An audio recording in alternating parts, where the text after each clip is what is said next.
All right. Good evening, everyone, and welcome again to episode 10 of this Facebook Live series where Dr. Steele and Newton will be discussing the topic, Mending the Wounds of Racial Trauma. So I will get us started by introducing myself as Tatyana Smith and the moderator for our conversation this evening. I am a fifth-year counseling psychology doctoral student at Western Michigan University, an APA Interdisciplinary Minority Fellow, a King Chavez Parks Fellow, and a therapist in the Counseling Center at WMU Syndicuse Health Center. So next, I will introduce Dr. Sharmika Newton. She is the co-author of the newly released book, Black Lives Are Beautiful, 50 Tools to Heal from Trauma and Promote Positive Racial Identity, published through Routledge and imprint of Taylor and Francis Group, LLC. She is also a fully licensed psychologist and owner of Legacy Mental Health Services, PLLC. Dr. Char has over 10 years of experience in clinical, academic, and community settings, including teaching experience at both undergraduate and graduate levels of higher education. Her areas of expertise include multicultural counseling and clinical supervision of master's level counseling practitioners and students. In addition to her clinical and teaching expertise, Dr. Newton is also a member of the Michigan Board of Psychology, appointed by Governor Gretchen Whitmer, and she was recently honored with the Distinguished Psychologist Award by the Michigan Psychological Association. Additionally, her video, The Hate They Give, The Love We Have, was recently selected for inclusion in the APA's Cultural Informed Trauma Recovery Toolkit. So you should definitely check out that resource. Next, we have Dr. Janeé Steele, who is the other author of Black Lives Are Beautiful and a licensed professional counselor, counselor educator, and diplomat of the Academy of Cognitive and Behavioral Therapies. Dr. Steele is also the owner and clinical director of Kalamazoo Cognitive and Behavioral Therapy, PLLC, where she provides therapy, supervision, and training in CBT. Her scholarly activity includes peer-reviewed articles focused on CBT, social justice advocacy, and counselor training. Her favorite article describes cognitive conceptualization and treatment planning using CBT and a proposed cognitive model of internalized racism. Her webinar discussing the proposed cognitive model of internalized racism is one of the American Counseling Association's best-selling products and was featured by the organization as part of its 2022 BIPOC Awareness Month programming. So another great resource for you to check out. So tonight's discussion focuses on healing from racial trauma. We want to recognize that racial trauma is deeply painful, and discussion of issues associated with racial trauma can at times be overwhelming. With that in mind, we always like to begin with a reminder about the importance of self-care and mindfulness during our time together. If you find anything to be overwhelming, please be sure to use mindfulness and breathing skills when you need to and to take a break if necessary. If you are an ally or someone learning about racial trauma, work toward maintaining a non-judgmental stance, recognize any defensiveness you may be experiencing, and listen with the intention of understanding. We also invite you to apply the coping skills we'll discuss this evening. And with that said, keep in mind that our conversation tonight is not a substitute for mental health or medical advice, and you should seek appropriate help where needed. So we will get started. So my first question for you both is, what is racial trauma? How would you define that for our listeners?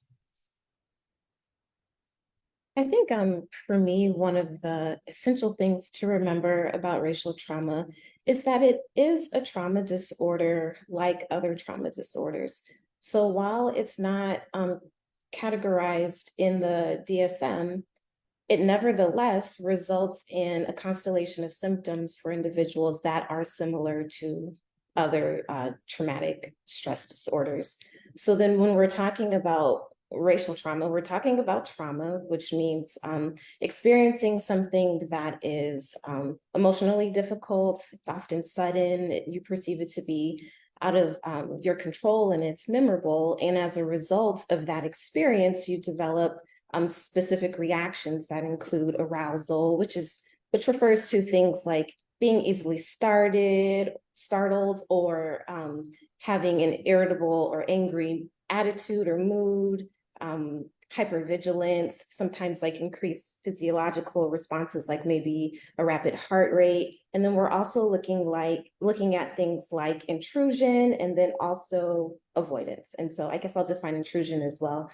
That is having like thoughts or memories of the event that you can't really control. So it could be just thoughts that you're having in your daily waking experience, or they could be things like flashbacks, dreams or memories. And what makes it traumatic is that those reactions become overwhelming, they become out of your control, and they have a significant impact on your ability to function in everyday life. And when we're talking about racial trauma, we're talking about having those reactions as a result of having some encounter with a race-based experience. Yeah, and I'll just kind of add on, it can be direct or indirect. In that direct, it may be an insult to the person, for example, being followed around a store or being followed or harassed by the police.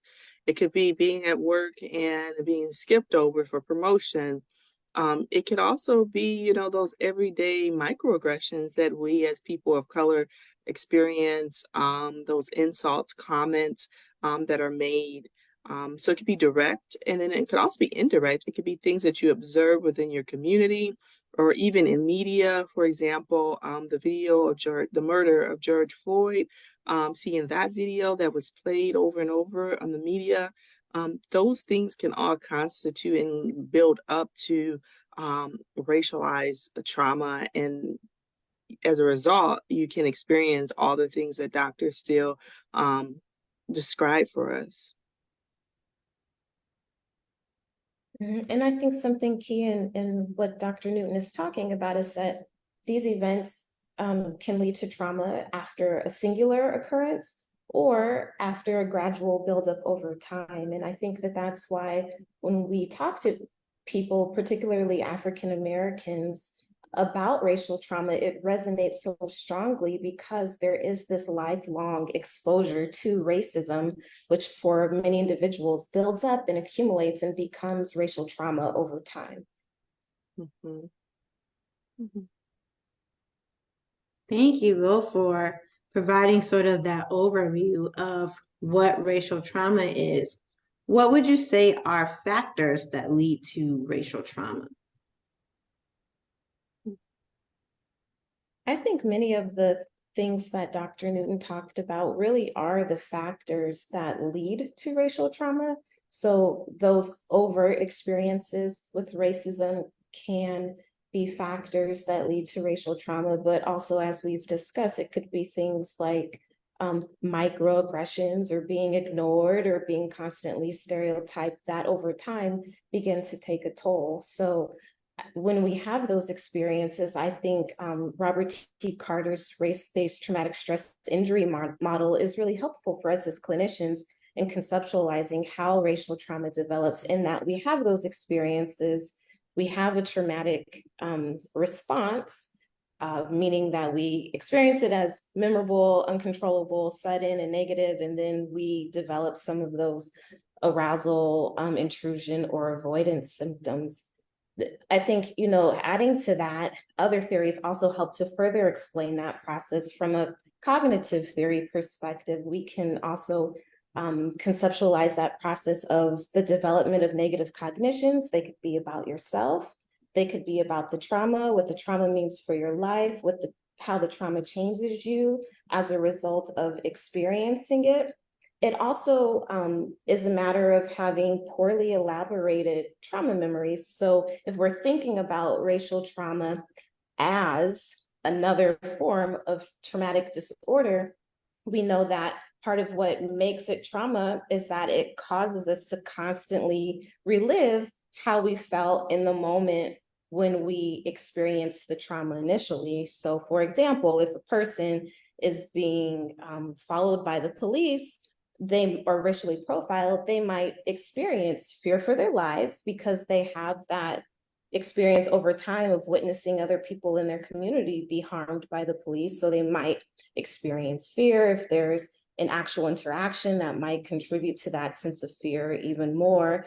When those fear and stress responses are initiated, it's kind of like our more primitive parts of our brain take over, and our survival responses kick in, and our higher order thinking kind of goes offline for a little bit. So our body kind of gets into fight or flight mode. And as a result of that, our memory is not functioning right. So we often lose pieces of our memory, or we have a hard time putting events into their proper context. And so after we're out of the event, our brain is like, what happened here? Like, I can't figure this out. And we constantly re-experience it over and over. And so then that re-experiencing often also leads to a whole host of other behavioral and cognitive responses that kind of maintain that trauma. So avoiding things as a result of avoiding, we don't learn like those things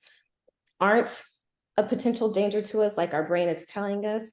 And we also don't have the opportunity to update our trauma memories. And the same thing is true, like with some of the intrusions that we also have. We fight really hard not to have those thoughts, which again prevent us from enacting positive coping, and then also being able to soothe ourselves appropriately and convince ourselves that we're in a safe space now and we're not in that same trauma moment. Mm-hmm.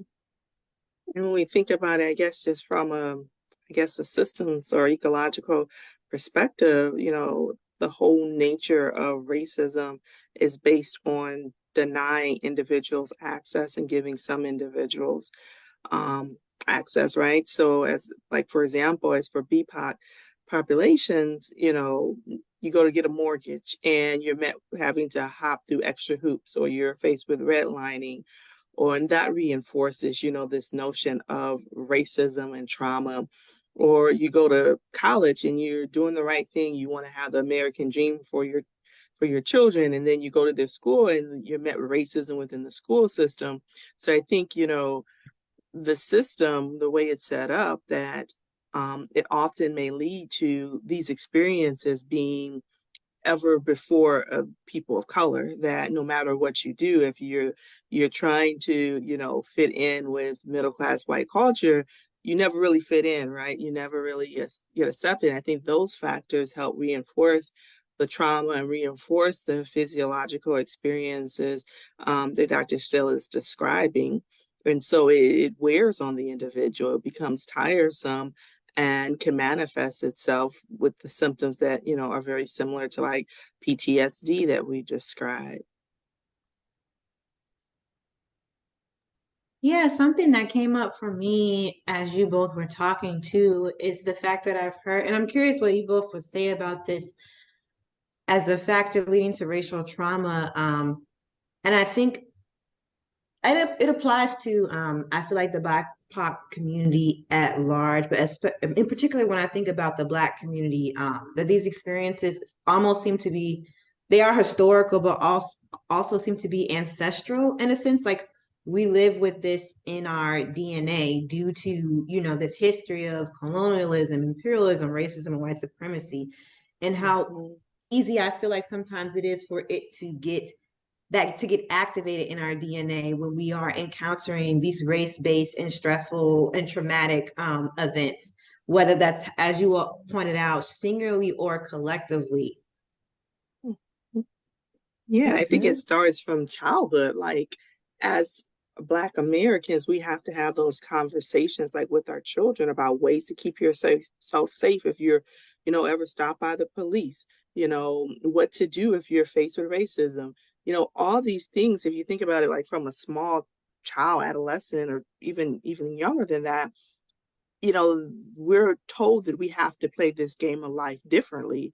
And so that adds a different stress to an individual that, say, a white American or a white child would not have to deal with, like conversations that parents have to have with their kids. And so from a very young age, we're instructed, or we're told that, to have pigment in your skin, it means something quite different. And often I like to say America has two sons, the white son and the black son. The white son is accepted, the black son has to learn how to navigate life. Or the son of color has to navigate life much differently. And that wears on, I think, people's souls. Yeah, I would agree with all that. And I think, Tatyana, some of what you're talking about too relates to, I guess it's burgeoning epigenetic research would suggest that, as you're saying, trauma is passed on through our DNA, through the stress, hormonal secretions that our mother experiences when she's pregnant with us in her womb. And so as African Americans are enduring these stressful situations due to race, cortisol, and the other like epinephrine hormones that are secreted when we are in a stress response get passed on to the child. And then those stress responses become habitual for the child as they become born and live through life and have those same stressful experiences. So I think that there is a lot there that we're probably still just uncovering as it relates to this trauma being passed on to us through our DNA. Mhm. Yeah, and that is exactly what I was thinking, Dr. Steele. I went to a conference recently, is the Black Mental Health Symposium, and there Dr. Kimber Shelton was talking about this exact thing in her presentation about Black women, that I think she was saying that Black women are, when we are born, we're born with the only like set of ovaries that we're going to have. So the stress is not only passed down um, from your mother, but also your foremother, so your grandmother, because your mom, if your grandmother was experiencing stress, your mom received that stress. If she's then stressed, passing that stress on to you then as the fetus. And so it's like it creates this vicious cyclical cycle of it, what you're talking about exactly, like this stress and trauma response. It's almost like a gene in a sense, like that gets expressed when we are constantly exposed to these traumatic events in our environment. And as you both are talking about, it rewires our brain pathway too. So even when we get out of environments that for all intents and purposes are supposed to be safe, our brain cannot tell the difference because it's a creature of habit. So it's going to do what it naturally does. So for the average person, they might have an experience and it's like, oh, that's very small, very mundane. But when you've had, different lived experiences, it hits a little bit deeper and it triggers you in different ways. Mm-hmm. And I think that, in some ways, not entirely, but in some ways, it answers the question as to why do some people respond to race-based issues or encounters differently than others. And I think part of the answer is that generationally, there's probably been a different experience that has influenced their DNA and becomes expressed differently in the individual in response to those experiences that they're having currently.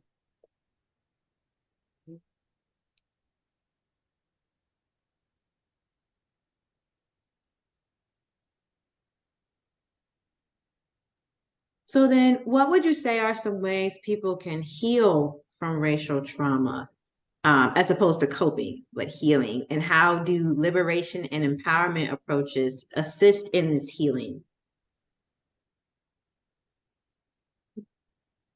I think for me, because there is that physiological component, embodied healing is such a big part of it.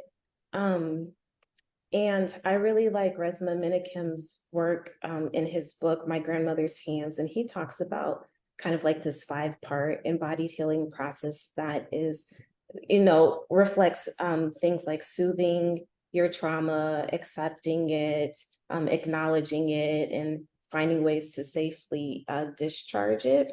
And so in my work with clients, the discharge of that energy has typically been through exercises, mindfulness-based exercises like meditation or grounding or breathing and relaxation.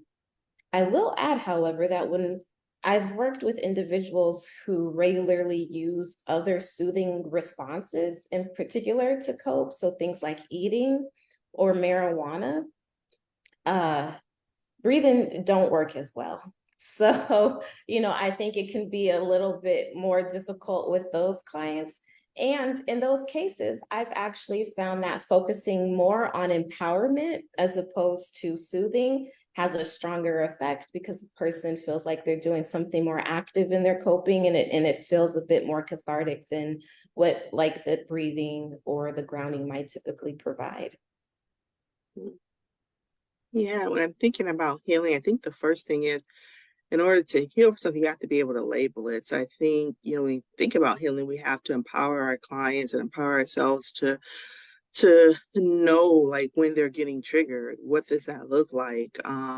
Where does that come from? So I think a lot of the first work that I do with clients is just helping them build insight into their trauma responses and to understand like maybe maladaptive ways that they've learned to cope, and helping to replace those with healthier strategies that are culturally appropriate.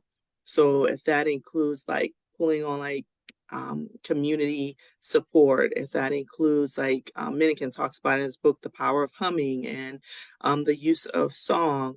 I think those things are important to identify like what the client resonates with as it connects to like their culture.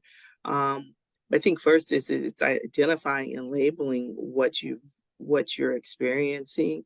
And then from there, really using community-based support as a way. And the other thing I'll say is like creating new narratives, right? Because sometimes, and this is the sad thing about racism, is it becomes internalized.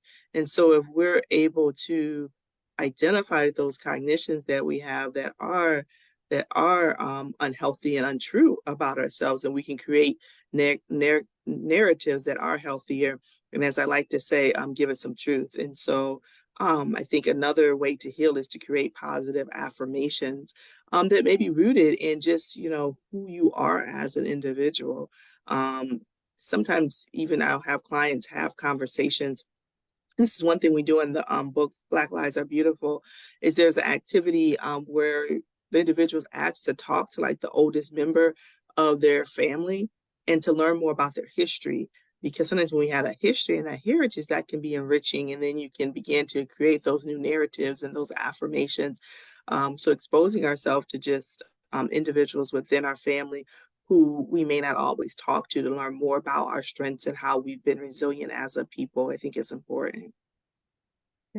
I think that cognitive restructuring piece that you're talking about is so important, especially if we're, again, thinking about how trauma is conceptualized within our profession, and it also being a function of negative cognitions. And so to deal with that, in our book, we also have a few activities that are designed to help individuals really start to undergo that initial exploration of their trauma, which can be pretty painful and frightening, right? Because we typically don't like to dig up our hurts. And so one of the things that I like about the activities in the book, I'm referring to activities 2 and 3 in particular, is that they guide individuals on like a thoughtful exploration of the trauma, so that, as Dr. Newton was saying, they can begin to recognize kind of like their trauma profile, right? So in activity 2, we ask individuals to think about racially based traumatic experience that they've had, and then to answer questions like, what emotions did you feel during these experiences? What emotions do you feel now as you remember these experiences? What feelings do you notice in your body as you think about these experiences? What changes in your behavior happened as a result of these experiences? And how have these experiences changed the way you see yourself, others in the world? And so we're really trying to help individuals look at those various elements of trauma, the negative emotional experiences, the negative cognitions, and the negative behavioral responses that kind of maintain the trauma. And then in activity 3, we go a little bit further to help individuals think about how that trauma and how those experiences have affected how they look at themselves specifically, and specifically as it relates to internalized racism. And so we have, we teach some skills like cognitive restructuring, where we teach the individual to look at their negative cognitions and think about what stereotypes those beliefs about themselves might be, and what are alternative ways of looking at themselves based on their recognition that initial belief is somewhat based in the negative cultural scripts that they've received from society and maybe personal experiences as well.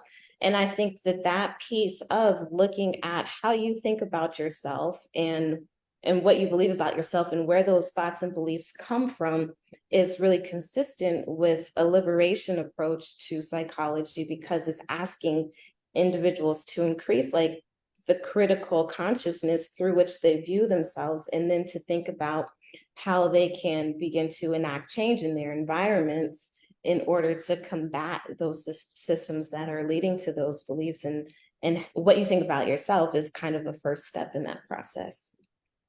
And I was going to add on, kind of touching on the liberation piece as well. I think as we start to do those strategies that Dr. Steele was talking about, then we get free. And as we get free, we're able to free other people. And as you were talking, that song, they sing it a lot in the Black church, break every chain, break every chain. Like, we're able to start breaking chains off ourselves and start breaking chains off other people when we get free. And that may look like, okay, now I changed my thoughts. I'm able to engage in more positive self-talk and change my cognitions, right? Now I can go and I can maybe start a mentoring program with girls to help them to refute internalized racism. And so I think that's the beauty of, liberation psychology, is that, it's the ideal that you can create social change within your environment as a part of it. So.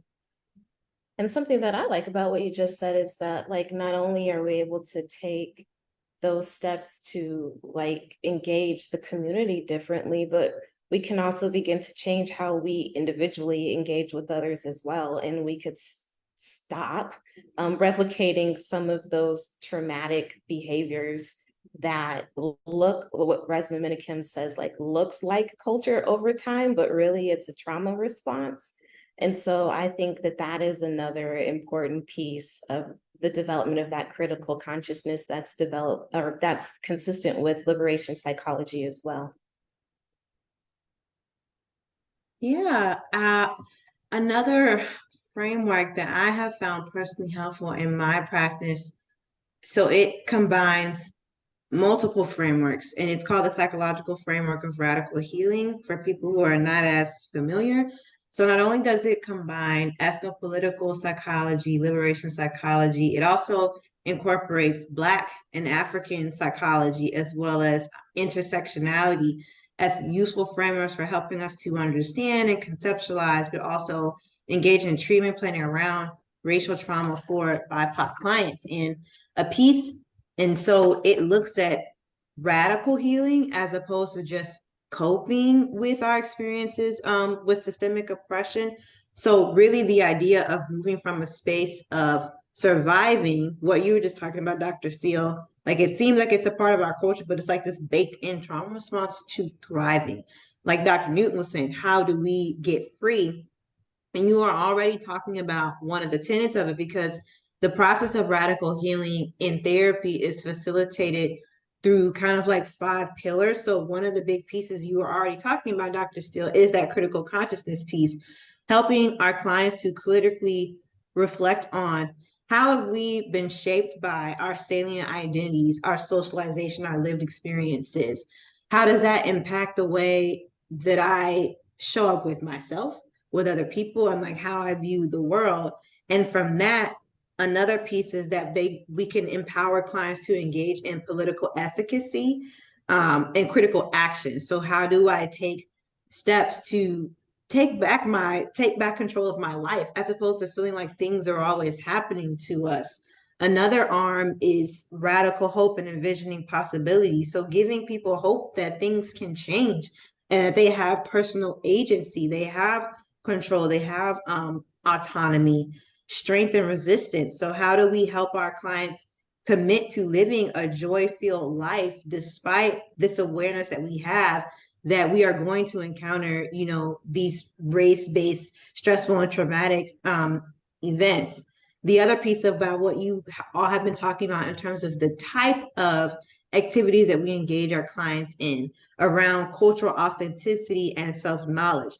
So how do we incorporate activities and therapy that honors our clients' ancestral wisdom, their cultural knowledge, and self-definition, instead of what's been ascribed onto them by their oppressors? And that's very consistent with liberation psychology, which is recovery of our historical memory. So again, like an even deeper way that we are like reworking like that brain pathway. And then lastly, where you're talking about Dr. Newton, that collectivism piece, we are more powerful as a people when we are interconnected as opposed to separated and disjointed, like the experiences of racial trauma would have us to be. And having that sense of belonging within our culture allows for us to create these counter narratives, these counter spaces where we can feel validated, we can have joy, and we can have healing.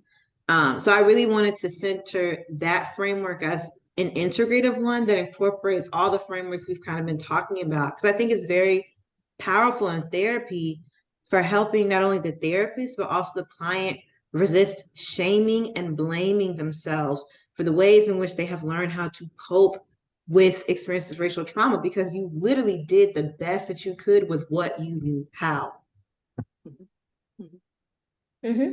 I think that that's exactly right. And I think something that stands out for me in terms of that framework is the role that activism has in that framework in terms of being like that key piece for promoting that healing, because I think there's some recognition there that if our societal or environmental conditions remain the same, it's actually very difficult to overcome the experience of oppression because the oppression is continually replicated. And part of the oppression is to remove your sense of power. And so when we act in ways that are empowered, we are already provide ourselves with the psychological boost by resisting that form or that aspect of the oppression itself.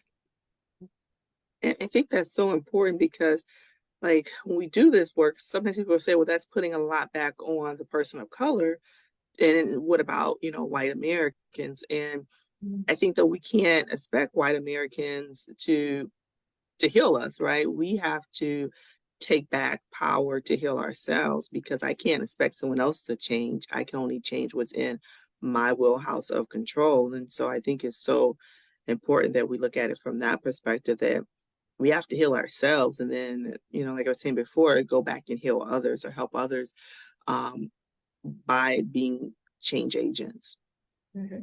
I think that what you said about how much is on us as the individuals who are also affected by the oppression and by the trauma is important for us to keep in mind as clinicians, just in terms of how heavy this work is, right? Like, it's kind of not fair that we have to do all this work when we're the victims and we're the ones who are suffering the trauma, but nevertheless, this is the way that we obtain the healing. I recently came across some research that suggested that it was a qualitative study that asked Black men in particular, like, what had been the key facilitators of their healing in the experience of racism. And one of the key findings was the role of forgiveness, self-forgiveness, but then more particularly forgiveness of the perpetrator. And I thought to myself, oh my gosh, like, that is so heavy. And how am I supposed to tell my client, you should work on forgiving this individual? Nevertheless, the research is telling us that this is a key aspect of healing from these traumas. And so there's a lot there, and there's a lot for us to work with as clinicians with our clients. And I think that that necessitates us really not trying to have this one approach fits all with the individuals that we're working with, because, like you talked about in terms of the that radical healing model, intersectionality is a big part of it. And so when I'm working with biracial clients, it's a little bit different than when I'm working with clients who are African American, because they have different experiences that inform their perceptions and interpretations of the race-based encounters that they have. So it's a complex mess, and we have a lot of work to do as clinicians. But if we're, willing to provide ourselves with the development and the support from our colleagues as we work with these clients, we can have a tremendous impact with our clients in helping them to experience healing on something that affects so much of their lives. Mm-hmm. Mm-hmm. Yeah, and the last piece that I'll add before, because you're kind of tapping into the next question that I have for you both. When I think what you and Dr. Newton shared it's so powerful. Dr. Newton, like what I hear, after what you shared is for us to stop looking to the oppressor to give us healing. Like we have agency Mhm. and autonomy and can give that to ourselves. And for some reason, when you were talking, Dr. Steele, when you mentioned forgiveness, that is it seems so simple, but it's so powerful and transformative in the context of this work. It made me think of the line from the Tyler Perry movie. I can't remember. It's probably Medea's Big Happy Family, one of the original ones. But the mom was talking to the daughter and she said, "Forgive him, baby. And after you forgive him, forgive yourself." I think that's another piece of forgiveness too, forgiving ourselves. Once our clients reach a new level of awareness and understanding about how they have been impacted by racial trauma and how much of their life force has been given up to trying to figure out how to survive in the midst of that system, there's a lot of emotions that come with that, and anger and rage being one of them, and helping them like navigate that emotional minefield. And I feel like forgiveness is a big aspect of that. And again, going back to hindsight is always 2020, right? You did the best that you could with what you knew how, what you'd seen in your environment, what was passed down to you ancestrally, historically, and having self-compassion too, along with that forgiveness. So very, it is very complex and heavy work, but it's also spiritual work too, because it makes me think of the line, the harvest is plenty and the laborers are few. So that makes me, I think that's a good segue into the final question of what can we do as therapists and mental health professionals to increase our confidence around exploring these issues with our BIPOC clients? I think one of the first things, and it connects to what you were just talking about, Tatyana, is extend grace, right? So the profession has really shifted from this ideal of being culturally competent, because cultural competence, there's a arrival point, right? Like you got it and you don't need no more, right?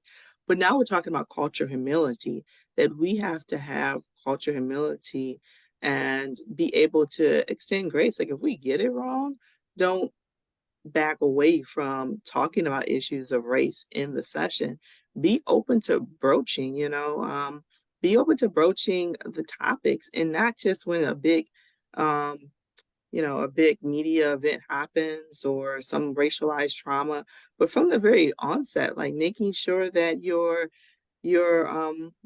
intakes, the way in which you conceptualize the client from the beginning allows for opportunities for them to talk about their race.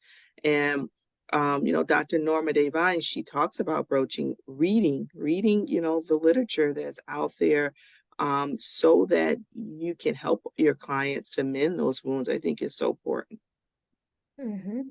Yeah, I think broaching was also the first thing that came to my mind as well in response to this question. And really, as a clinician working on developing a broaching style that's consistent with that infusing style of broaching that Norma Day Vines describes. So, and colleagues. So it's not just talking about race when the client brings it up, but it's really being intentional and deliberate in broaching and initiating conversations on the topics of race, ethnicity, and culture in all of the work that you're doing with your clients, and really seeing it as integral to understanding like their life experience and your ability to accurately perceive their worldview and conceptualize their cases. And also, as part of that, working toward being a social justice advocate too, recognizing that it's not just a person's intrapsychic experiences that are leading to the trauma reactions that they're having, but it's also a result of these negative influences that are impinging upon them from the environment.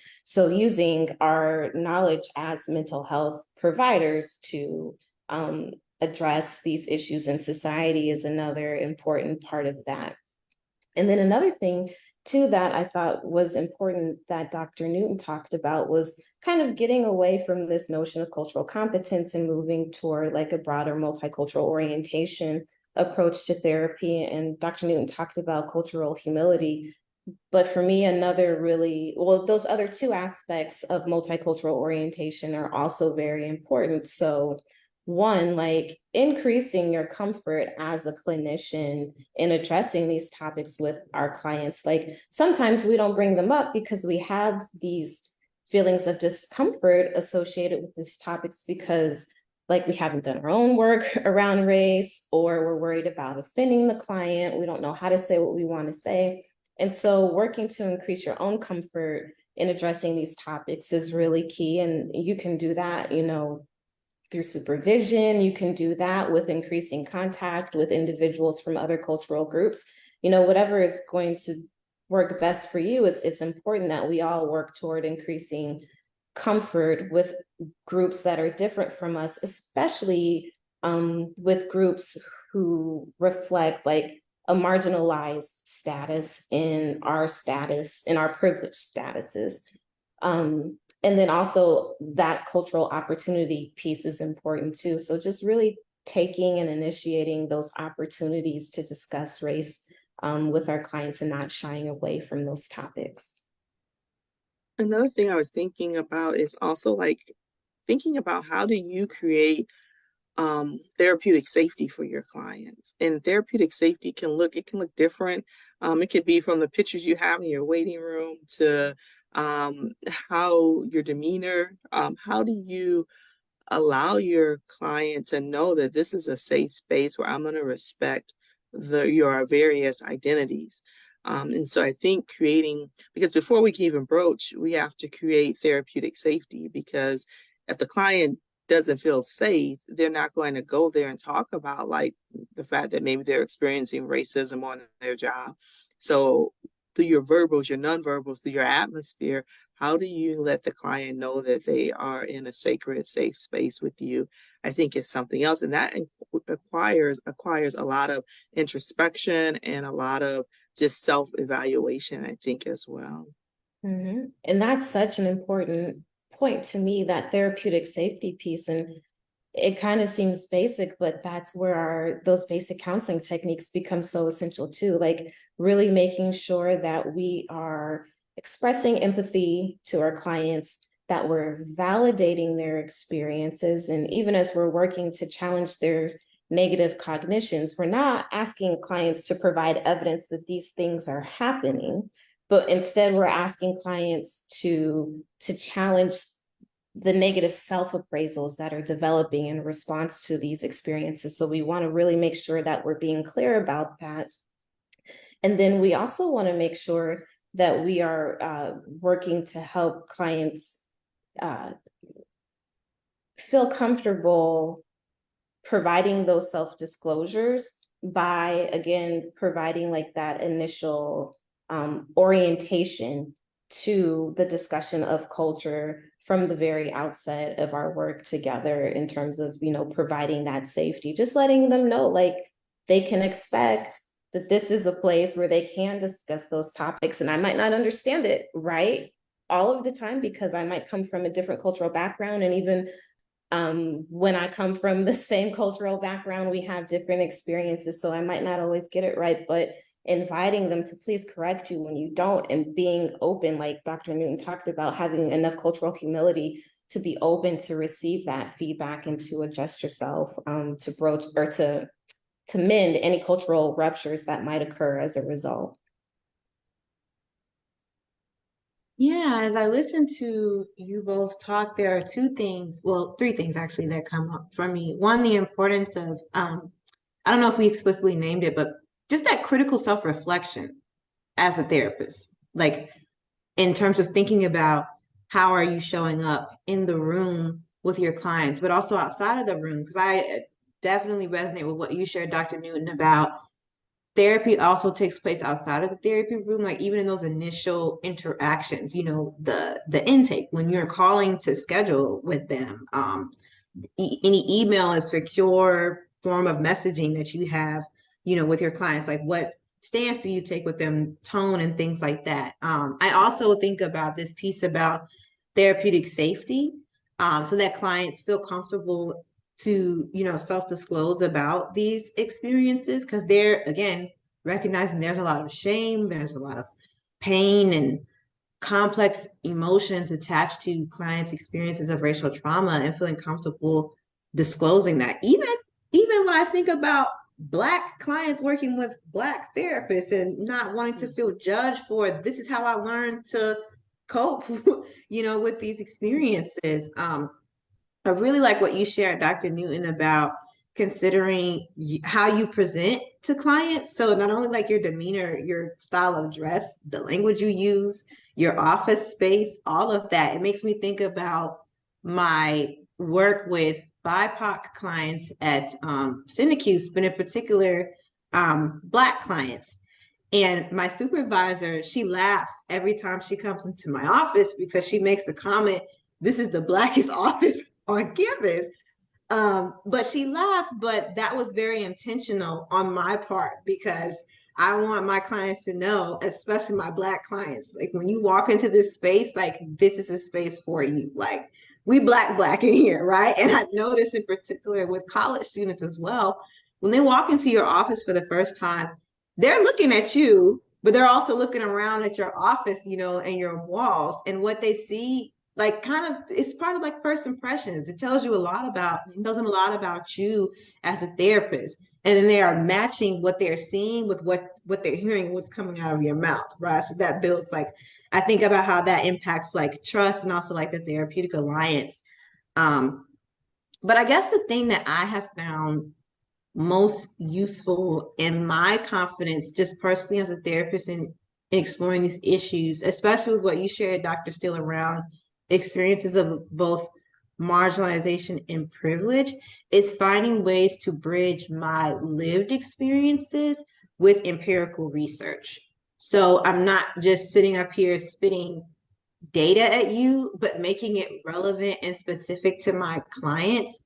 I try to use an appropriate amount of self-disclosure too, because I'm not like this blank, like slate that's like sitting back and psychoanalyzing you, right? I've also had experiences, and so sometimes using that to help me have insight about what clients may be experiencing, or just also from that place of cultural humility, using my experiences to help me be more curious about what my clients might be experiencing. So curious about their experience of race and culture and racial trauma as opposed to like, this is what it is. And like, being very prescriptive in that nature. So those are some of the things that were coming up for me as I was listening to both of you talk.